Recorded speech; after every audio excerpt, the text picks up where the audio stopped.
We have a new Star Wars game officially confirmed. All the leaks regarding the Quantic Dream Star Wars game that we've been discussing for months have turned out to be true, and it is called Star Wars Eclipse. All of it has come true, and we have, judging off this cinematic trailer, a really interesting and different kind of Star Wars game on the AAA scale than what we have seen so far. Now, I am a little late to the party on this one, as this was actually revealed at a terrible time for me to get a video out, but I'm kind of glad that happened because more has come out in the time since in terms of what kind of game this is actually going to be.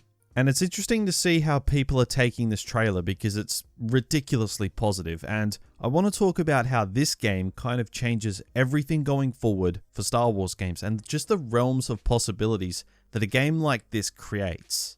But before we get into that, we do have a quick sponsor for today's video. This video is once again brought to you by the legends over at ownersaber.com.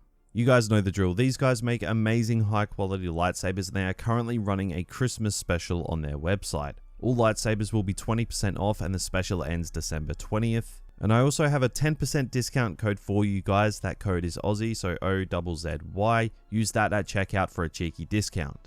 And of course, a big thank you to Ownersaber for the ongoing channel support and sponsoring the video. But now, back to it. Now anyway, I'm going to be making some follow-up videos on this because EA are once again getting completely outdone by literally everyone with Star Wars games at the moment. But today, let's focus on Eclipse. I'll do a brief rundown of the trailer and my thoughts, as most of you have probably already seen the trailer and a few YouTubers' videos on this already. But then I will be getting into the broader spectrum of Star Wars games and how this affects things going forward. And also, we're going to be touching on one very important factor that could actually indicate we still might have yet another Star Wars game to be announced just in the coming days. So make sure you stick around for that. But anyway, Eclipse, my initial reactions of this trailer. It looks great. Probably one of the best looking cinematic trailers I have seen for a game in a long time. It actually looks like, visually and technically speaking, insane, off the charts. You could have easily fooled me into thinking that it was like a movie trailer if I didn't know any better. It's giving off those cinematic Old Republic trailer vibes, which is, I mean, that's only a good thing. Now, this is going to be an action-adventure, multiple character branching game set in the High Republic. Now, me personally, I like the idea of the High Republic. I just haven't really gotten into it as the media surrounding it isn't my forte. I'm not really a reader, I'm more of a watcher or a player. So this is definitely the medium needed to open me up to the High Republic, and it seems like it's that way for a lot of people. You know, we all have our ideas on what the High Republic is. I've always kind of seen it as like a Disney-fied, watered-down Old Republic. But this trailer has completely switched the tone I thought the High Republic would have taken on. It looks pretty dark, which is the best route they could have gone down, and it definitely has my attention now. Now, the game is going to take place in the Outer Rim, and judging from a few shots in the trailer, we'll be on Coruscant in this game as well, in the Jedi Temple with our little green friend waddling around, which is music to, I think, most of our ears. We've been hanging out for a little slice of Coruscant in Star Wars games, as it was an omission sticking out like a sore thumb in the Battlefront games, but it looks like it could very well play an integral part of this game, and I mean, who doesn't want to spend more time with Yoda?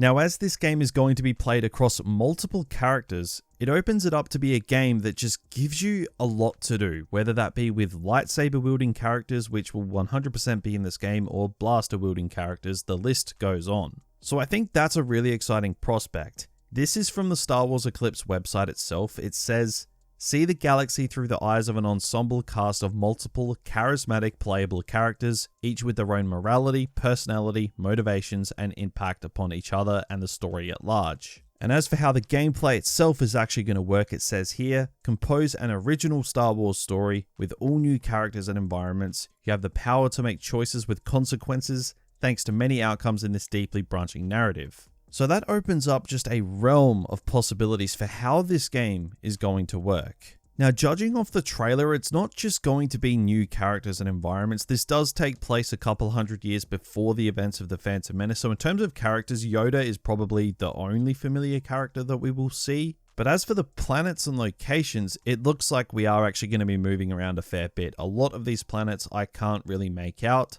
Some look like Naboo, Tatooine, Jeddah, but it's hard to tell. I'd say most of them are going to just be new planets, which I am completely fine with. The Outer Rim is a large place, and judging off this quote here, it suggests it's just going to be visiting a new pocket of the Outer Rim, as it says here. In an uncharted section of the galaxy with never before seen species and planets to discover, this part of the Outer Rim is rife with opportunity and political tensions that could alter the fabric of peace. What will you do? So discovering new things seems to be a massive theme of this game's catch, which I think is really good. It's fresh content, it's not relying on what we're used to, and this game is really pushing the fact that we get to choose our journey.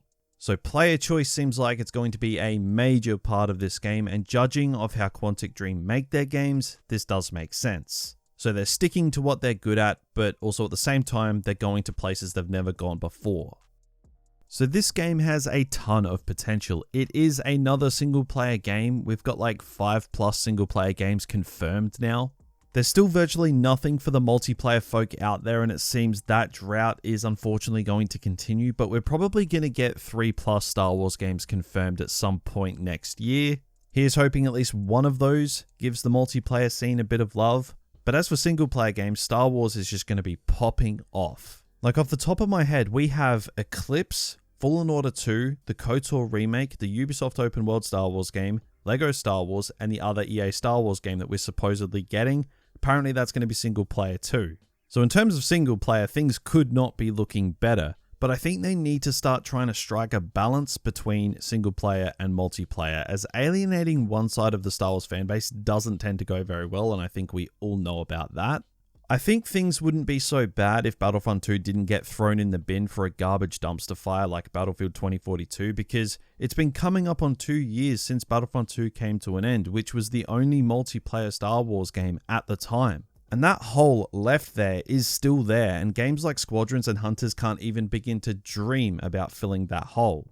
I just don't think that it's a coincidence that the one time the balance between single player and multiplayer Star Wars games was actually struck really well was in 2019 when Fallen Order came out and Battlefront 2 was thriving. Because it was the best period we have had for Star Wars games since 2005, and I just do not think that that is a coincidence. For me right now, Star Wars games are leaning way too heavily into single player, which, you know, I am all for single player games, like, do not get me wrong, don't take that the wrong way. But it's all about balance, as George would say. So I hope in future, with the massive amount of potential Star Wars games are facing with Lucasfilm Games and not EA, that we start to see a little something for multiplayer. Because I think if it's just constant single player games, I think people might get a little bit fatigued of that. But that's just what I think about it. Let me know your thoughts below. I know a lot of people are starting to really talk about that at the moment because it's just single player, single player, single player, and no multiplayer. So yeah, let me know your thoughts. Now, before I close this video out, I do want to say that there is supposedly the possibility of another Star Wars game being revealed in just a few days' time, on the 14th, as per the Bring the Home the Bounty Star Wars thing that they're doing at the moment. Many people thought that this Star Wars Eclipse game was actually going to be the game that was revealed on the 14th for this event, but obviously it came earlier at the Game Awards, which leaves the 14th open for anything. So we're going to have to keep an eye out for that.